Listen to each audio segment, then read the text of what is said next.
Bienvenidos. Hoy, 24 de febrero de 2026, la guerra de Rusia contra Ucrania entra en su quinto año. Es la guerra terrestre más grande en Europa desde la Segunda Guerra Mundial. Ha durado más que la lucha del ejército soviético contra la Alemania nazi, y mientras los líderes europeos se reúnen en Kiev para prometer que permanecerán firmes junto a Ucrania, debemos preguntarnos: ¿qué significa realmente esta firmeza?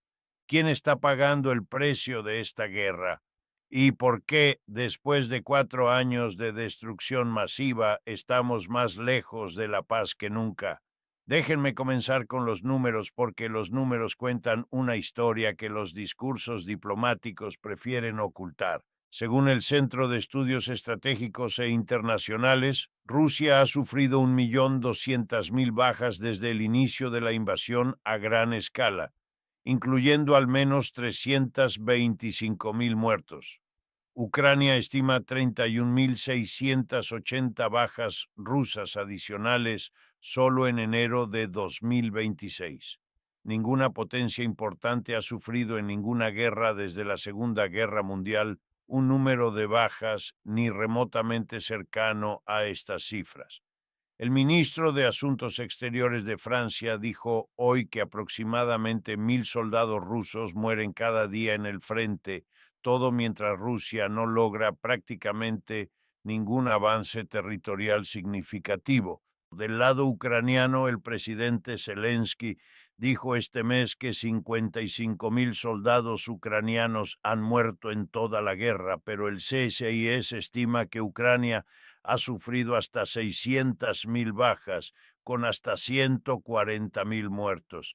La misión de monitoreo de derechos humanos de la ONU ha confirmado mediante evidencia documentada que la guerra ha matado a más de 15.000 civiles ucranianos y herido a otros 41.000. El recuento real probablemente es mayor porque los trabajadores de derechos humanos de la ONU no han podido acceder a áreas ocupadas por Rusia, como la ciudad portuaria de Mariupol, donde grupos de derechos humanos dicen que miles fueron asesinados. 2025 fue el año más mortífero de la guerra para los civiles ucranianos, con 2.514 personas muertas y más de 12.000 heridas, un 30% más que en 2024 y un 70% más que en 2023. El jefe de la misión señaló en enero que un fuerte aumento en los ataques de largo alcance en el último año ha significado que las consecuencias de la guerra ahora son sentidas por los civiles mucho más allá de la línea del frente. Casi 6 millones de ucranianos se han registrado como refugiados en el extranjero. Otros 3.700.000 permanecen desplazados internamente dentro de Ucrania. Más de 10.800.000 personas necesitan asistencia humanitaria como resultado de la guerra. Aproximadamente una quinta parte del territorio de Ucrania está contaminada con minas o municiones sin explotar. El Banco Mundial publicó ayer que reconstruir Ucrania costará 588.000 millones de dólares durante la próxima década, casi 3 veces el PIB estimado del país para 2025. Estos números representan la mayor catástrofe humanitaria en Europa en 80 años. Y hoy, mientras el quinto año de guerra comienza, líderes de toda la Unión Europea se reúnen en Kiev alrededor de Volodymyr Zelensky en una gran demostración de apoyo. La presidenta de la Comisión Europea, Ursula von der Leyen, y el presidente del Consejo Europeo, Antonio Costa, viajaron a Kiev para participar en la ceremonia conmemorativa oficial y visitar infraestructura energética dañada por los ataques de misiles rusos. La Unión Europea se ha mantenido firme y solidaria con el pueblo ucraniano, con aquellos que han perdido seres queridos, con los que han sido heridos y con todos los que continúan soportando este sufrimiento injusto, dijo Costa antes del viaje.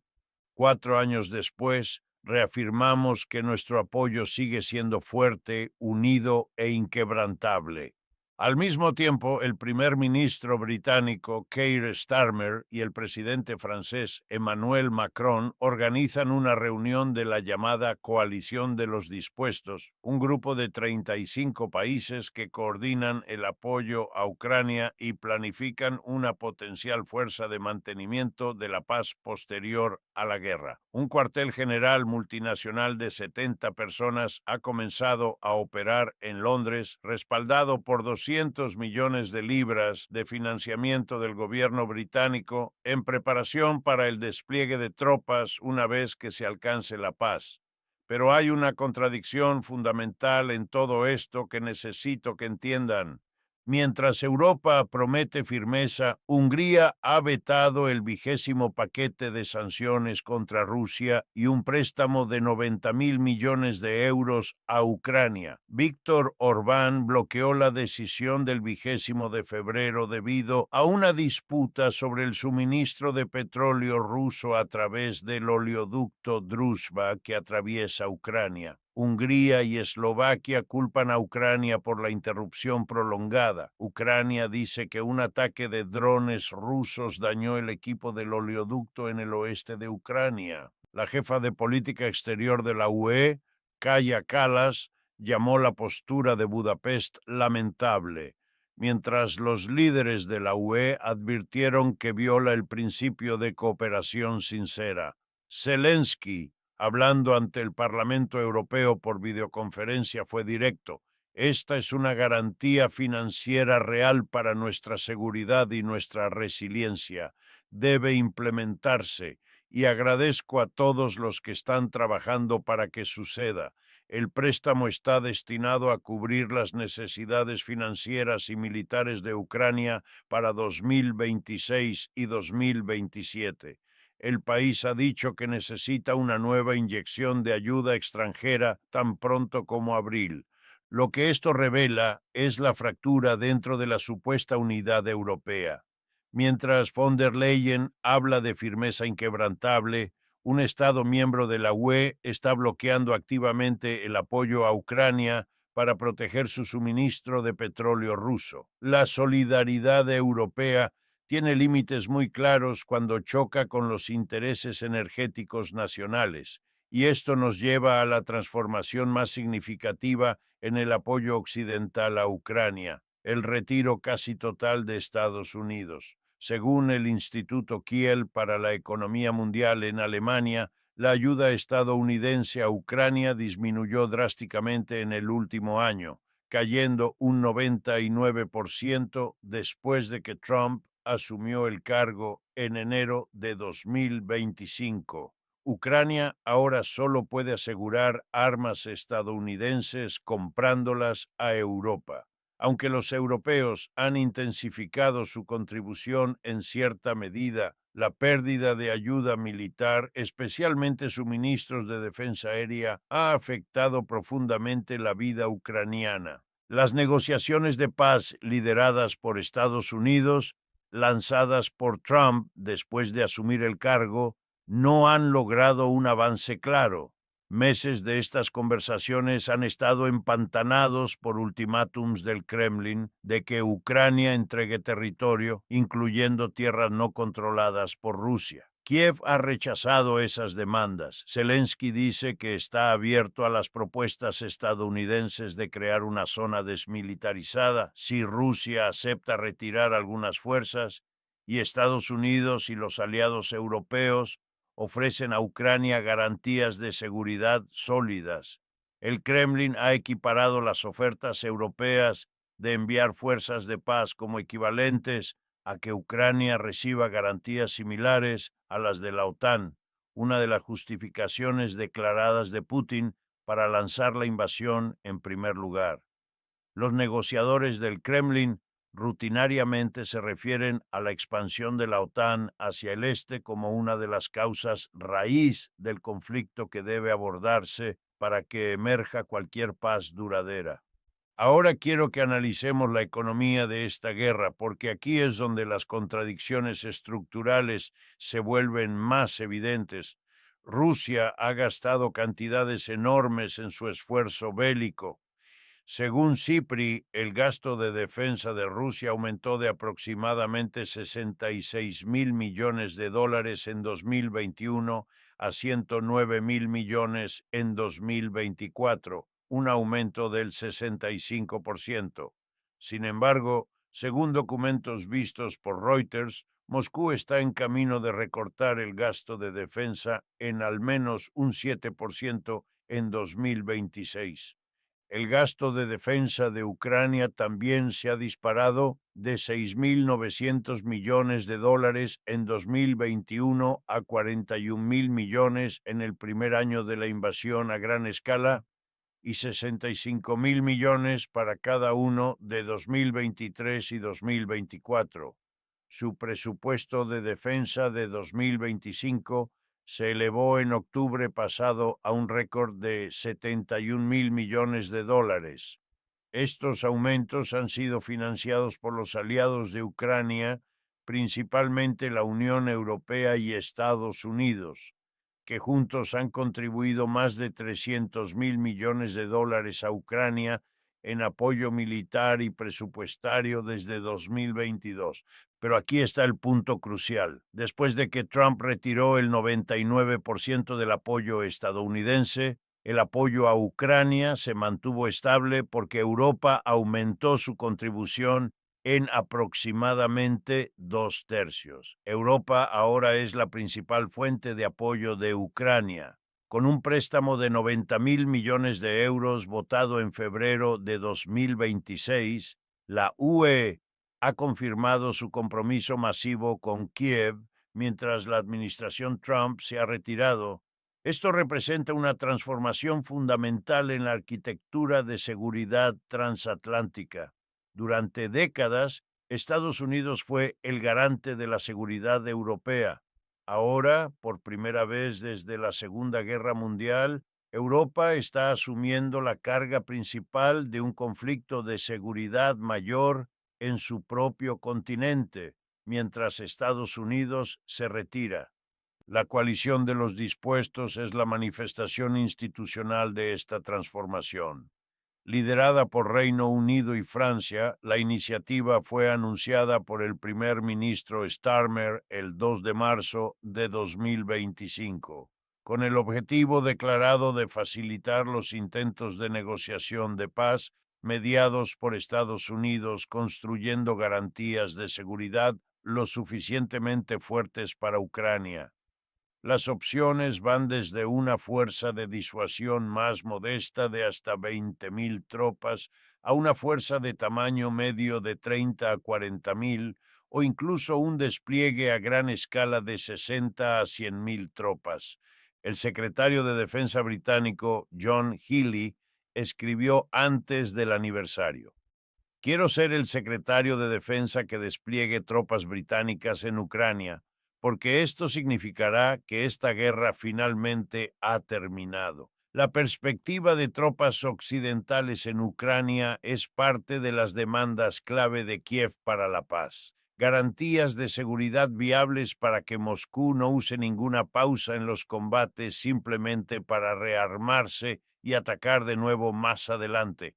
Pero el Kremlin ha advertido que cualquier despliegue de tropas europeas sería equivalente a que Ucrania reciba garantías similares a las de la OTAN, exactamente lo que Putin dice que quería prevenir al lanzar la invasión. Déjenme ahora reflexionar sobre lo que esta guerra revela sobre la naturaleza del sistema internacional contemporáneo. Lo primero que debemos entender es que esta guerra no es simplemente un conflicto entre Rusia y Ucrania, es una guerra por el orden mundial.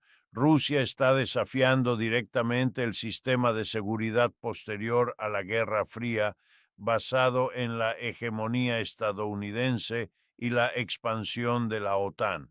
Estados Unidos y sus aliados están defendiendo ese orden, aunque con creciente reluctancia por parte de Washington bajo Trump.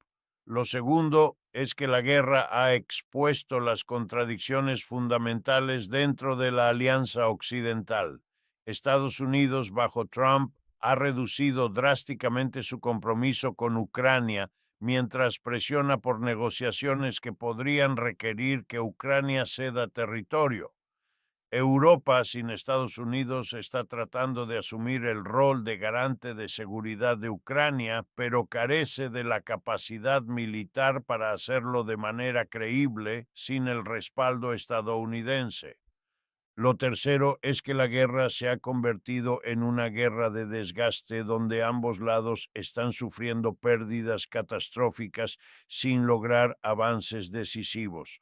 Rusia controla aproximadamente el 19% del territorio de Ucrania, incluyendo la península de Crimea y partes del este de Ucrania anexadas en 2014. En el punto máximo de las ganancias rusas en 2022, sus fuerzas habían tomado más del 26% del territorio ucraniano. Hoy la línea del frente se extiende más de 1.100 kilómetros a lo largo del lado oriental de Ucrania y el avance ruso ha llegado a un ritmo glacial con pérdidas enormes. Según funcionarios occidentales, por primera vez en la guerra, Rusia ha perdido más hombres de los que puede reclutar durante un período de 3 meses. Moscú está perdiendo más de 35.000 soldados en términos de muertos y heridos cada mes, y Ucrania busca elevar esa cifra a 50.000 usando una nueva gama de robots terrestres y drones de ataque. Más preocupante para el Kremlin es que cualquier caída en su suministro de mano de obra tendrá un impacto significativo en su capacidad de lanzar una ofensiva de primavera o verano. Lo cuarto es que los costos de la guerra están siendo pagados desproporcionadamente por los ciudadanos comunes de ambos países, mientras las élites políticas y económicas permanecen relativamente protegidas. Los soldados rusos, muchos de ellos de regiones empobrecidas, están muriendo a razón de 1.000 por día. Los civiles ucranianos están muriendo en ataques de misiles y drones mientras pasan el invierno sin calefacción ni electricidad debido a la destrucción de la infraestructura energética. Mientras tanto, los oligarcas rusos bajo sanciones han encontrado formas de evadir las restricciones y la industria de defensa de ambos lados está generando ganancias récord. Lo quinto es que la reconstrucción de Ucrania será extraordinariamente costosa y prolongada. El Banco Mundial estima que Ucrania necesitará 588.000 millones de dólares durante la próxima década para la recuperación y reconstrucción. Los sectores con mayores necesidades son transporte con más de 96.000 millones de dólares, energía con casi 91.000 millones y vivienda con casi 90.000 millones. Para 2026, el gobierno ha identificado 15.250 millones de dólares en prioridades de recuperación y reconstrucción. De esa cantidad, las asignaciones del presupuesto estatal y la financiación confirmada de socios actualmente cubren aproximadamente 5.770 millones de dólares, dejando una brecha de financiamiento de aproximadamente 9.480 millones de dólares. Zelensky dijo hoy en una entrevista con CNN que Estados Unidos debería quedarse con un país democrático que está luchando contra una persona, porque esa persona es una guerra. Putin es una guerra. Si realmente quieren detener a Putin, América es tan fuerte. Cuando se le preguntó si cree que Trump está poniendo suficiente presión sobre Putin, Zelensky respondió, no, y añadió, no podemos simplemente darle todo lo que quiere, porque él quiere ocuparnos. Si le damos todo lo que quiere, perderemos todo, todos nosotros, la gente tendrá que huir o ser rusos. Hay una profunda ironía en todo esto. Europa está prometiendo firmeza y aumentando su apoyo a Ucrania precisamente porque Estados Unidos se ha retirado, pero Europa carece de la capacidad militar para reemplazar completamente el apoyo estadounidense y está internamente dividida. como lo demuestra el veto húngaro. La coalición de los dispuestos puede planificar el despliegue de tropas de mantenimiento de la paz, pero sin un acuerdo de paz, esas tropas no tienen dónde ir y las negociaciones de paz están empantanadas porque Rusia exige la rendición territorial y Ucrania se niega a aceptarla. El resultado es una guerra que continúa sin una salida clara. Cada día mueren 1.000 soldados rusos y un número desconocido de soldados ucranianos. Cada semana, ataques de misiles y drones matan civiles y destruyen infraestructura. Cada mes, la factura de reconstrucción crece y cada año los líderes se reúnen para prometer firmeza mientras el sufrimiento continúa. Déjeme cerrar con una reflexión sobre lo que realmente significaría una paz justa y duradera. Una paz justa no puede basarse en la rendición ucraniana de territorio ocupado por la fuerza. Eso sentaría un precedente peligroso de que la agresión militar funciona, invitando a futuras invasiones en otras partes del mundo. Pero una paz justa tampoco puede lograrse simplemente mediante la continuación indefinida de la guerra que está destruyendo a Ucrania mientras mata a cientos de miles de personas en ambos lados. Una paz justa requeriría garantías de seguridad creíbles para Ucrania que disuadan futuros ataques rusos. Requeriría una solución para el estatus de los territorios ocupados que reconozca tanto la realidad del control ruso como la injusticia de la anexión por la fuerza. Requeriría una reconstrucción masiva de Ucrania financiada en parte por activos rusos congelados y requeriría algún tipo de normalización de las relaciones entre Rusia y Occidente que reconozca los intereses legítimos de seguridad de todas las partes. Nada de esto está en el horizonte inmediato.